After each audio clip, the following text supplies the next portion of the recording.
For today's adventure, maninisid naman tayo mga kawad. Kasama natin yung mga dalagang manidi. Si Chona, si Alaysa, si Crisalis, saka si Munit. Sila yung mga kasama natin kasi madalas yung mga tatay, siyempre sila yung naghahanap buhay. Nagungupra sila ngayon. Yung mga nanay naman, sila yung mga may alaga ng mga babies. Kaya dito sa tribong ito, ang kultura nila, yung mga dalaga ang naninisid. Madalas tayong sumama sa kanila sa panguhuli ng alimango sa karagatan. Minsan sa panguhuli ng paniki, bikuyo. Alam ko napanood nyo na yun sa aming mga videos. Pero never pa tayong nakasama sa kanila sa panguhuli ng mga isda sa paninisid. Lahat ng gamit pala nila mga ka-wild, improvise lang. Pati yung eye goggles nila, pati yung pana nila, sila lang mismo ang gumawa.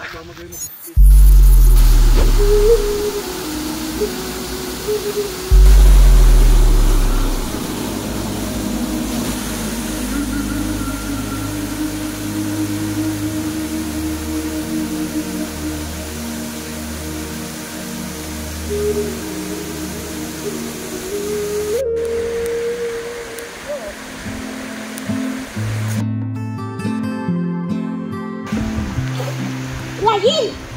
Lain anang wala ko abot!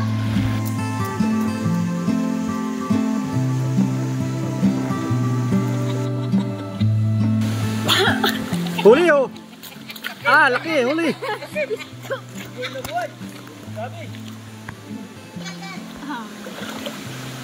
Boy pa po. Boy pa po. Ah.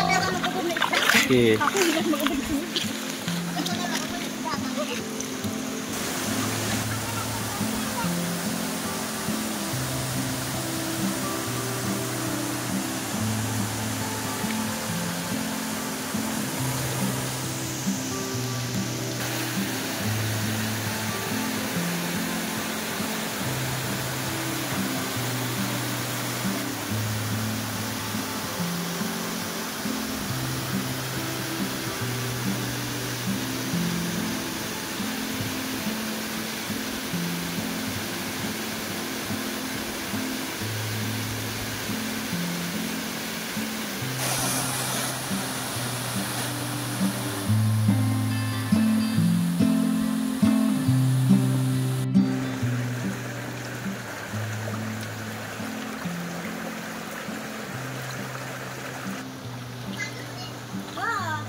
Huli.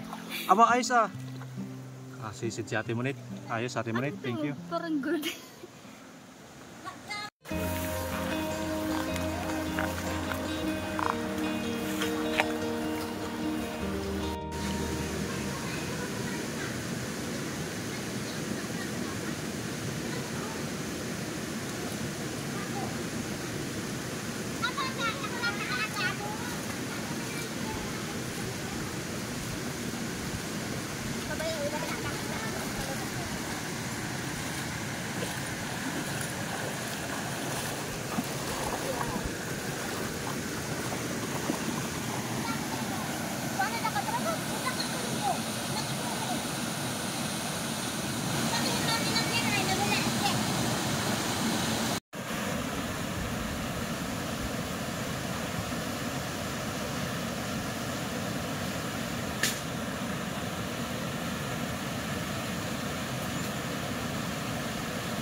Oh, may nahuli sa atin mo nito. Oh. Ano ano isda nga yan, Bunit? Kaya na matisakis. Laki oh.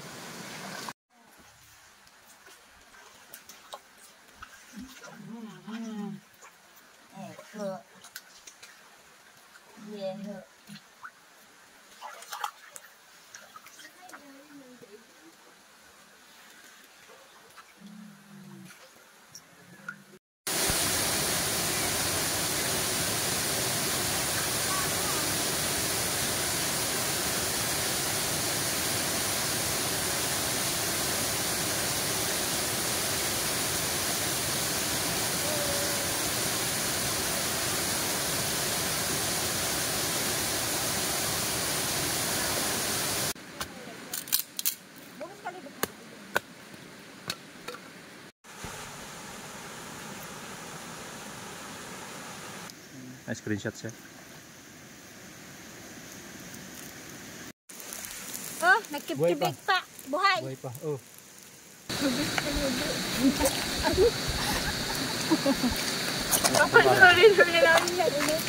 Bale, dumating na tayo dito sa tribo. Bale, yung tatlo dito mga kawal, nag-aaral. At yun yung kanilang gawain. So, madalas pag gantong araw talaga, Sabado, namamana daw sila. Kaya lang yun, kinain natin yung isda, kaya wala silang dala. Awa ko kung dito di sila mapalo nung ano. Hindi naman. So yan, para baon ng mga estudyante. Ito si ate, ilan lang ang anak mo ate? Dalawa na anak ni ate. Bali 3 libo ito mga kawal. Yan, para makatulong sa mga estudyante dito sa tribo na nag-aaral. Ano? Yan, sige, hati-hati kayo. Yan. Salamat po. Sige. Salamat po. Isda ko. Yan. Ano kaya dyan? Walang isang dala si ano. Salamat. Ano ha? Wala isa? Oo. Oo.